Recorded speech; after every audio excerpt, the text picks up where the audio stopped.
Fractions between two fractions, हमारा जो यह टॉपिक का नाम है वो क्या बच्चों, फ्रैक्शंस बिटवीन टू फ्रैक्शन। दो फ्रैक्शन के बीच में कितने फ्रैक्शन होते हैं यह हमको निकालना था।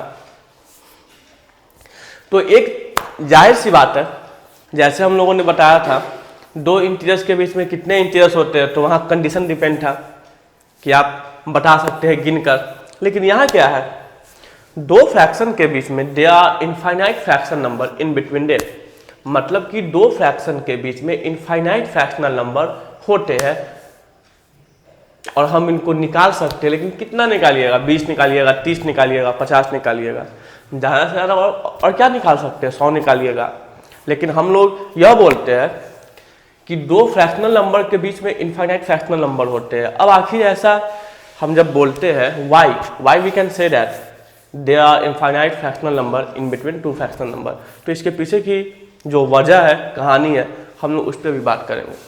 तो हमारा जो यह सवाल है, how many fractional number between two fractional number, दो फ्रैक्शनल नंबर के बीच में कितने सारे फ्रैक्शनल नंबर होते हैं। तो हमारा यह उत्तर क्या था, जवाब क्या था, इनफाइनाइट। अब कैसे, इसके बारे में जानेंगे।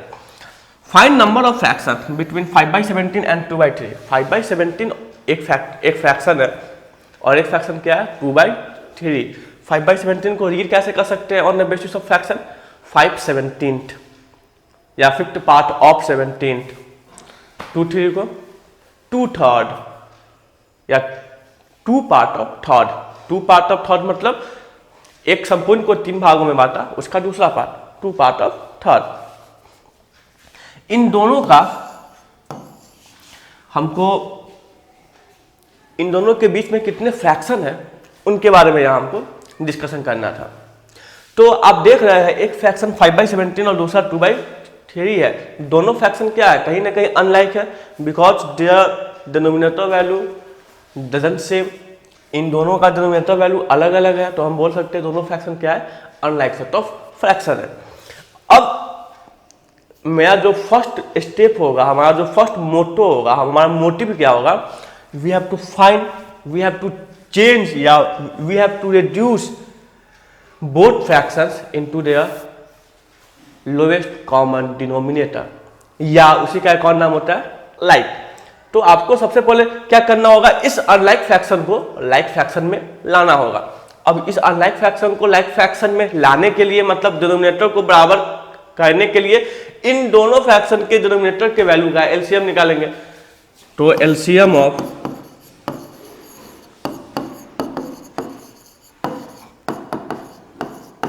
51, 17 और 3 का जो एलसीएम है वो क्या हो गया, 51। अब क्या करना है, बारी बारी से हर फ्रैक्शन को इसके रिस्पेक्टिवली इक्विवेलेंट बनाना है। हर फ्रैक्शन को बारी बारी से इसके रिस्पेक्टिवली इक्विवेलेंट बनाना है। जैसे 5/17 फ्रैक्शन है, इसको बराबर करना है उस फ्रैक्शन के साथ जिस फ्रैक्शन का डिनोमिनेटर वैल्यू 51 हो। तो 17 में कितना से गुना करेंगे कि 51 है, 3 से, तो यहाँ भी 3 हो गया। Now the value will 15/51। दूसरा 2/3, 2/3 एक फ्रैक्शन है, इसको किस फ्रैक्शन नंबर से गुना करेंगे कि जो मेरा रिजल्टेंट फ्रैक्शन बनाएगा, जो इक्विवेलेंट होगा, जिसका डिनोमिनेटर वैल्यू क्या हो, 51, 17।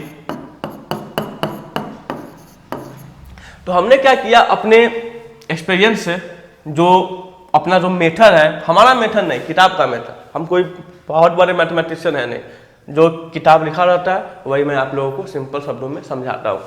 5/17 को हमने क्या किया, इसके एक इक्विवेलेंट फ्रैक्शन बना लिया, दैट्स इट 15/51। और 2/3 जो फ्रैक्शन था उसके इक्विवेलेंट हमने क्या किया, 34/51। अब आप देख कर बता सकते हैं, यह जो दोनों फ्रैक्शन, हमारा दोनों फ्रैक्शन का डिनोमिनेटर वैल्यू सेम है, means both fractions are called as like set of fraction.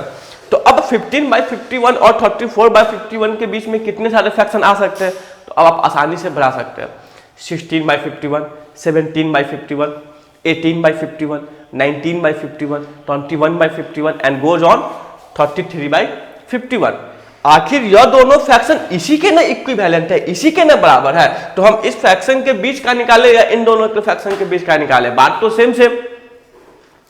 तो हमारे पास कुछ फ्रैक्शन आ गए जो इन दोनों के बीच में है। क्या क्या है? 16/51, 17/51, 18/51 and so on goes on from 33/51। हम इतना निकाले। तो आप बोले सर आप तो बताए थे कि इन्फिनाइट होता है, मगर हमने तो 15 या 16 निकाले हैं, हम इसको गिन सकते हैं। तो अब क्या कीजिए, अब इन दोनों फ्रैक्शन के इक्विवेलेंट बना सकते हैं। अब इन दोनों फ्रैक्शन के इक्विवेलेंट अगर बनाइएगा तो हमारा जो कंडीशन आएगा वो क्या हो जाएगा, 15/51 है, 15/51 है, और एक क्या है 34/51 है। यह जो फ्रैक्शन है 15/51 बोलिए या 5/17 बोलिए, बोथ आर द सेम। 2/3 बोलिए या 34/51 बोलिए, बोथ आर द सेम। तो हम क्या करेंगे, यहां से इस फ्रैक्शन को इक्विवेलेंट करने के चक्कर में 2 से गुना कर देंगे, तो वैल्यू क्या आ गया 30/102। इसको भी वही करेंगे तो क्या आ गया 68/102। अभी भी यह इसके इक्विवेलेंट है, इसका मतलब यह फ्रैक्शन इसके इक्विवेलेंट है और यह फ्रैक्शन इसके इक्विवेलेंट है। जब 2 में 34 से गुना करेंगे और 3 में 34 से गुना करेंगे तो जो इक्विवेलेंट फ्रैक्शन आएगा वही 68/102 होगा। तो अब मेरे पास फिर से क्या आ गया 30/102 एंड 68/102। अब इसके बीच में भी हम निकाल सकते हैं 31/102, 34/102, 36/102, 44/102, कहां तक निकाल सकते हैं 67/102 तक। अब और आगे निकालेंगे, जब हम यहां 3 से गुना करेंगे, यहां भी 3 से गुना करेंगे, यहां भी 3 से, यहां भी 3 से, तो क्या आ गया 90/306, और यहां करने पे क्या आ जाएगा 204/306। और इन दोनों के बीच में निकालेंगे, फिर इसको 4 से गुना करेंगे, इसको 4 से गुना करेंगे। तो इसी प्रकार हमको मालूम है कि यदि किसी फ्रैक्शन का इक्विवेलेंट फ्रैक्शन इनफिनाइट हो सकता है तो हम इनफिनाइट इक्विवेलेंट फ्रैक्शन तो बना सकते हैं इसका, और उन इक्विवेलेंट फ्रैक्शन के बीच में फिर कितने सारे हमारे फ्रैक्शन हो सकते हैं। तो यहीं से देखते हुए हमने क्या बोल दिया कि there are infinite fractional number in between two fractional number, मतलब दो फ्रैक्शनल नंबर के बीच में हमारे पास इनफाइनाइट फ्रैक्शनल नंबर आ सकते हैं, इसमें कोई शक की गुंजाइश नहीं है। तो यही हमारा मेथड था।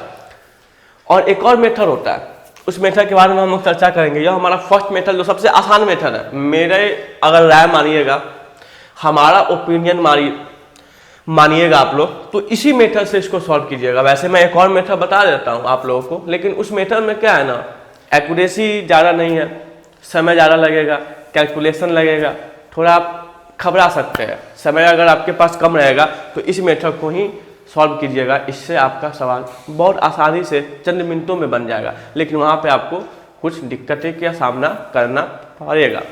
अब आइए फिर भी मैं उस एक पार्टिकुलर जो मेथड है उसके बारे में बताता हूँ कि दूसरा मेथड क्या बोलता है। सेकेंड मेथड क्या बोलता है ना, कि मान लीजिए एक फ्रैक्शन a/b है, एक फ्रैक्शन c/d है, तो उन दोनों के बीच में फ्रैक्शनल नंबर तो इनफिनाइट होते हैं, लेकिन इस मेथड से हम हर बार केवल और केवल एक ही निकालेंगे। केवल और केवल एक ही निकालने का मतलब आप इनफिनाइट जा सकते हैं। आप अगर 100 बार काम कीजिएगा तो 100 निकालिएगा, 1000 बार काम कीजिएगा तो 1000 निकालिएगा, लेकिन उतना समय ना मेरे पास है ना आपके पास है, क्योंकि समय बचाना हम लोगों को। तो अब इसके बीच में जो एक फ्रैक्शन निकलेगा, जो इन दोनों के बीच का फ्रैक्शन होगा, उसको हम बोल सकते हैं a+c/b+d। यही हमारा क्या हो गया फ्रैक्शन। लेकिन इसके लिए कंडीशन है, यह उसी केस में होगा जब a/b छोटा होगा c/d से। जब a/b जो होगा वो छोटा होगा c/d से, उसी केस या उसी कंडीशन में हम इस फॉर्मूला का यूज करेंगे और हम इन दोनों के बीच में एक निकालेंगे। जैसे मान लीजिए मेरे पास क्या है फ्रैक्शन 5/17 2/3। अब आपको पहले बताना होगा यह फ्रैक्शन बड़ा है कि यह फ्रैक्शन बड़ा है, लेकिन उस जो मेथड एप्लीकेबल उसी समय होगा जब राइट साइड वाला फ्रैक्शन हमारा बड़ा होगा। तो आपको देखने से लग रहा है 5 3 जा 15 और 17 2 जा 34, 15 बड़ा कि 34 बड़ा। आप बोलिएगा 34 बड़ा। यदि 17 2 जा 34 बड़ा मतलब यह वाला जो फ्रैक्शन है वो बड़ा है, मतलब 2/3 इज ग्रेटर देन 5/17। तो अब इसके बीच में हम एक फ्रैक्शन निकाल सकते हैं। फॉर्मूला क्या था, a प्लस बी, मतलब इसके बीच का जो फ्रैक्शन आएगा, एक फ्रैक्शन आएगा, उसका जो न्यूमरेटर होगा वह इन दोनों फ्रैक्शन के न्यूमरेटर के सम के बराबर होगा। तो क्या हो गया 5 + 2, और इस फ्रैक्शन का जो डिनोमिनेटर होगा इन दोनों फ्रैक्शन के डिनोमिनेटर के सम के बराबर होगा 17 + 3। तो वैल्यू क्या आ गया 7/20। मतलब क्या हुआ कि 5/17 2/3 इन दोनों के बीच में हमने क्या निकाल दिया, एक फ्रैक्शन 7/20। ओके, अब फिर देखिए एक फ्रैक्शन तो निकाल लिए। अब क्या कीजिए, आप इन दोनों को एक बार ले लीजिए और एक बार इन दोनों को लीजिए। इन दोनों को लीजिएगा तो पहले हमको देखना होगा बड़ा कौन है। तो 25 जा 100, 17 7 जा 119, 100 बड़ा कि 119 बड़ा। आप बोलिएगा 119 इज ग्रेटर देन 100, मतलब 17 × 7 का वैल्यू बड़ा आ रहा है, मतलब यह फ्रैक्शन बड़ा है, यह फ्रैक्शन छोटा है। फिर इसके बीच में एक फ्रैक्शन निकाल लीजिएगा, वैल्यू क्या आएगा 7 + 5 12/37, नो डाउट। अब इस बीच में देखना है 7 3 जा 21, 22 जा 40, 40 इज ग्रेटर देन 21, मतलब 2/3 इससे बड़ा है 7/20 से। अब इसके बीच में एक फ्रैक्शन क्या आ गया 9/23। अब इसी प्रकार फिर क्या हमारा वैल्यू हो गया 5/17 7/20। इन दोनों के बीच का फ्रैक्शन क्या था 12/37। 7/20 और 2/3 के बीच का वैल्यू क्या था 9/23। अब इसी प्रकार इन दोनों में निकालेंगे, इन दोनों में निकालेंगे, इन दोनों में निकालेंगे, इन दोनों में निकालेंगे। तो इससे क्या होगा ना कि आपका समय ज़्यादा लगेगा और आप कम समय में नहीं निकाल सकते हैं। तो इससे बचने के लिए हम लोगों ने क्या किया, जो फर्स्ट मेथड था उसी फर्स्ट मेथड को हम लोगों अपने जो भी सवाल आएंगे हमारे एग्जाम से रिलेटेड हम उसी मेथड से बनाएंगे। इस मेथड से भी आप आ सकते हैं, आपकी इच्छा है, मर्जी आपकी है। अगर आपको समय बचाना है तो आप फर्स्ट मेथड पे आइएगा, वो ज़्यादा आसान और इससे तो ईजी ही है ना। यहाँ आपको बारी बारी से एक निकालना है, पेज भी बर्बाद होगा, कहीं अगर कैलकुलेशन में एरर आ गया तो फिर वहाँ भी दिक्कत है। तो इससे बचने के लिए हम लोग क्या करेंगे भैया कि नहीं, सेकेंड मेथड पे हम लोग फोकस नहीं करेंगे, हम लोग फर्स्ट मेथड पे ही फोकस करेंगे, जिससे हमको कम समय में आसानी से बहुत सारा फ्रैक्शन निकल जाए। तो इसी प्रकार आप दो फ्रैक्शन के बीच में कितने भी फ्रैक्शन निकाल सकते हैं। मैंने दो मेथड के माध्यम से बताया। फर्स्ट मेथड में क्या था, अनलाइक को लाइक में करो और फिर आप खुद देख लोगे कि दोनों लाइक फ्रैक्शन के बीच में कितने हमारे फ्रैक्शन है। फिर उस लाइक फ्रैक्शन का इक्विवेलेंट लो, फिर उस इक्विवेलेंट जो फ्रैक्शन आप लोग को आएगा उसके बीच में बहुत सारे फ्रैक्शन होंगे। तो आप यहाँ से गौर कीजिएगा, देख सकते हैं कि there are infinite fractional number between two fractional number. अब जो हमारा दूसरा टॉपिक है फ्रैक्शन में, वह क्या है, किसी भी फ्रैक्शन को नंबर लाइन पे रिप्रेजेंट करना। How do we represent a fraction on a number line, किसी फ्रैक्शन लाइन नंबर को नंबर लाइन पे कैसे रिप्रेजेंट करें यह हम लोग जानेंगे। आप लोग को आता है फिर भी मैं एक बार बता देता हूँ। यहाँ आप देखिए 23/6 एक इम्प्रॉपर फ्रैक्शन है। अब इस 23/6 इम्प्रॉपर फ्रैक्शन है, कैसे मालूम चलेगा कि यह 0 से 1 के बीच में हो, 1 से 2 के बीच में हो, कि 2 से 3 के बीच में हो, 3 से 4 के बीच में हो, या 4 से 5 के बीच में हो। अब यहाँ हम यह कर दिया, इसका मतलब ये नहीं कि सर ये तो 3 और 4 के बीच में होगा, 4 और 5 के बीच में भी हो सकता है। लेकिन फ्रैक्शनल हमेशा पॉजिटिव और जीरो भी हो सकता है। तो फ्रैक्शनल का जो नंबर लाइन पर रिप्रेजेंटेशन होगा, निगेटिव जो हमारा नंबर लाइन जाएगा उसका जरूरी है ही नहीं। हम लोगों ने क्या किया, सिंपल एक नंबर लाइन बनाया जहाँ से 0 से स्टार्ट किया, because we know that fraction का जो वैल्यू होता है वो कभी निगेटिव में जाएगा नहीं। इसलिए हम लोगों ने क्या किया, 0 से इनफाइनाइट की ओर अपना जो रुख है साफ किया। तो अब 23/6 है, यह हमारा इम्प्रॉपर फ्रैक्शन है। इस इम्प्रॉपर फ्रैक्शन को सबसे पहले मिक्स फ्रैक्शन में लाना है। अब देखिए मिक्स फ्रैक्शन में लाने के बाद हमको एक आइडिया मिलेगा, वो आइडिया क्या है आपको खुद मालूम चलेगा। इसको जब मिक्स फ्रैक्शन में लाएंगे तो क्या होगा, 23/6, 6 3 जा 18 5।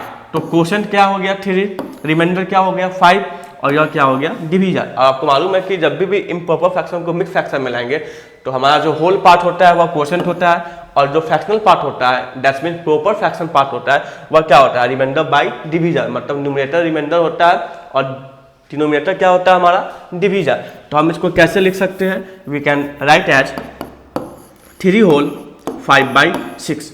यह हमारा प्रॉपर फ्रैक्शनल पार्ट होता है, यह हमारा प्रॉपर फ्रैक्शन में ही होता है हमेशा। यह हमारा होल नंबर होता है। अब इन दोनों से हमको एक आइडिया मिलेगा, वह आइडिया हमको लेना है। आइडिया क्या मिल रहा है? 3। होल नंबर क्या है? 3। होल नंबर का वैल्यू अगर 3 है, यहां से हम क्या समझेंगे कि 23/6 जो फ्रैक्शनल है, इंप्रोपर फ्रैक्शन में है, वह 3 और 4 के बीच में होगा। तो 0 और 1 के बीच में तो नहीं होगा, मालूम हो गया। 1 2 के बीच में नहीं होगा, 2 3 के बीच में नहीं होगा, 3 है तो 3 और 4 के बीच में ही, मतलब 23/6 जो है वह 3 और 4 के बीच में ही रिप्रेजेंट हो सकता है, उसके अलावा और किसी भी नंबर के बीच में रिप्रेजेंट नहीं होगा। तो हमारा जो होल नंबर था, उस जो हमारा होल नंबर था, जो हमारा क्वोशेंट था जो आया है, उस क्वोशेंट से क्या मालूम चला कि 3 और 4 के बीच में हमारा यह फ्रैक्शन रिप्रेजेंट होगा। अब इसका काम खत्म। अब इस प्रॉपर फ्रैक्शन के पार्ट पे आएंगे।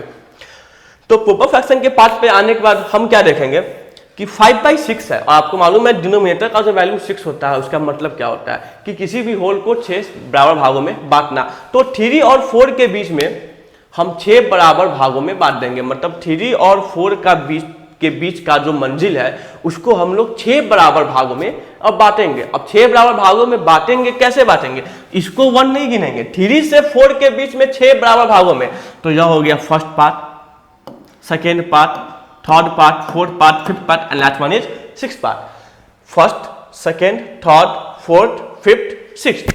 जो हमारा सिक्स्थ होगा वह हमारा कहाँ मिलेगा? 4 पर जाकर मिलेगा। जो आखिरी नंबर होगा 6 वो कहाँ मिलेगा? 4 पर। तो इस 6 का भी हम लोगों ने फायदा उठा लिया कि 3 और 4 के बीच को 6 बराबर भागों में बांट लिया। अब आता है 5। इस न्यूमरेटर का मतलब तो मालूम है, लेकिन यहाँ इसका जो मतलब होगा वो भी सेम होगा। मतलब आपको पांचवा जो लाइन है, पांचवा भाग है, वो 3 और 4 के बीच में 6 बराबर भागों में बांटने के बाद जो पांचवा भाग है वह रिप्रेजेंट करेगा 23/6 को। तो ये हो गया हमारा first part, second part, third, fourth, fifth. मतलब यहाँ जो यह है, यह जो लकीर है, यह लकीर क्या करेगा? 3 होल 5/6 या 23/6 को रिप्रेजेंट करेगा नंबर लाइन पर। तो यही हमारा मिक्स फ्रैक्शन में लाने का मेन मोटिव यही था कि हमको उससे कुछ आइडिया मिले, और हमको यहाँ पे आइडिया मिल गया, जिस कारण हमने 23/6 को नंबर लाइन पे रिप्रेजेंटेशन कर दिया अपने सुविधा के अनुरूप। एक और सवाल जिससे आपका कॉन्सेप्ट और अच्छा हो जाए। कॉन्सेप्ट तो यही है, बस एक सवाल और बता दूंगा तो आप लोग का जो भय होगा, जो बच्चे आधा समझे होंगे वो एक बार और समझ लेंगे अच्छे प्रकार से। 21/5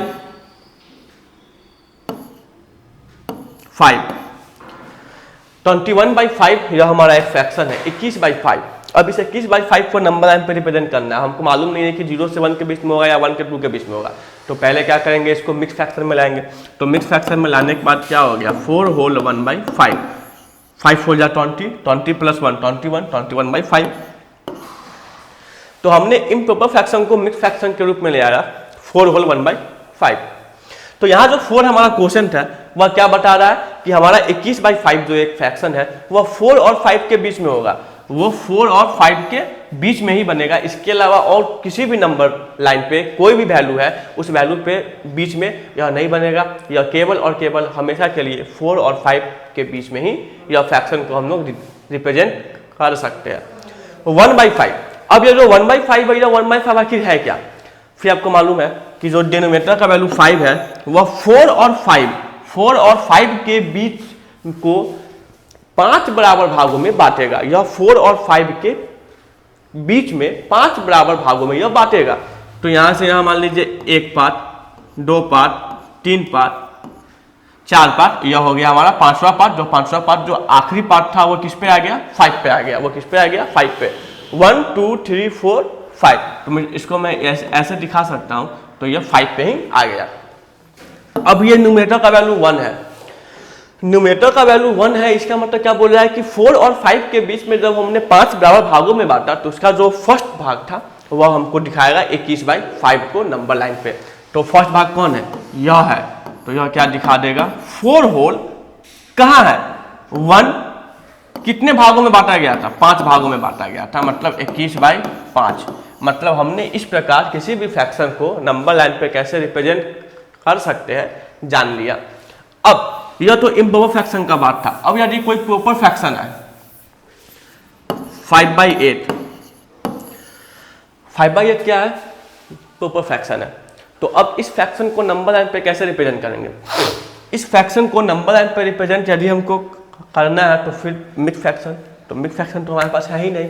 लेकिन आपको एक आइडिया है कि जब भी हम 5 को 8 से डिवाइड देंगे तो उसका जो वैल्यू है वो 0 और 1 के बीच में आएगा। इसका वैल्यू क्या आएगा? 0 और 1 के बीच में आएगा।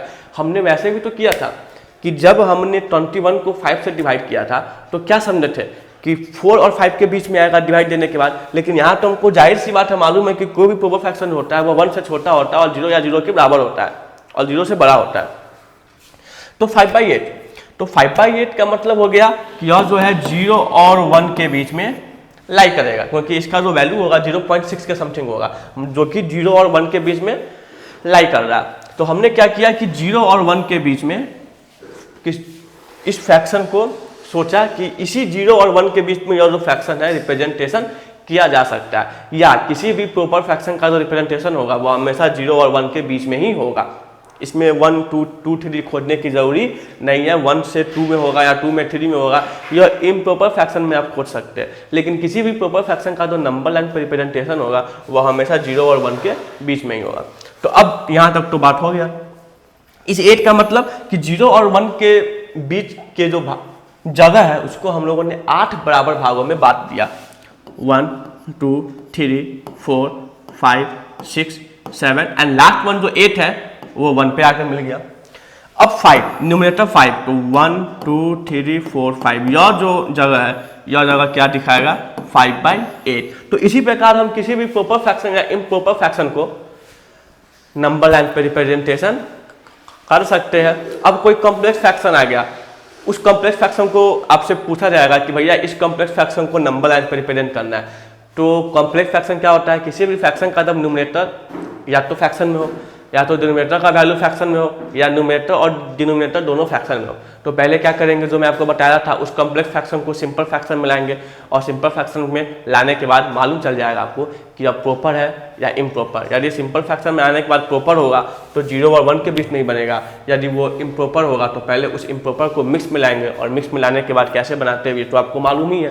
तो इसी प्रकार हम किसी भी फ्रैक्शन को नंबर लाइन पर रिप्रेजेंटेशन कर सकते हैं, लेकिन उस फ्रैक्शन को सबसे पहले सिंपल फ्रैक्शन में लाना ही होगा, यही हमारा कर्तव्य है। सिंपल फ्रैक्शन में आ गया फिर आपके लिए आसान हो जाएगा।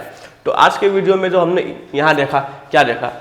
2 फ्रैक्शन के बीच में कितने फ्रैक्शन नंबर होते हैं, दूसरा कि भैया किसी भी फ्रैक्शन को नंबर लाइन पे कैसे रिप्रेजेंट किया जाए। तो अब इसके बाद हम लोग आगे बढ़ेंगे, हमारा जो था वो हमारा क्या हो जाएगा कि भैया प्रॉपर्टीज ऑफ फ्रैक्शन, फ्रैक्शन का प्रॉपर्टीज जानेंगे on the basis of the operation. Operation के बेसिस पे फ्रैक्शन के प्रॉपर्टीज को हम लोग सीखेंगे। इससे पहले हम लोगों ने फ्रैक्शन के बेसिक प्रॉपर्टी को सीखा था, लेकिन अब हम लोग फ्रैक्शन के ऑपरेशन के अनुसार जो प्रॉपर्टीज होगी उसके बारे में सीखेंगे।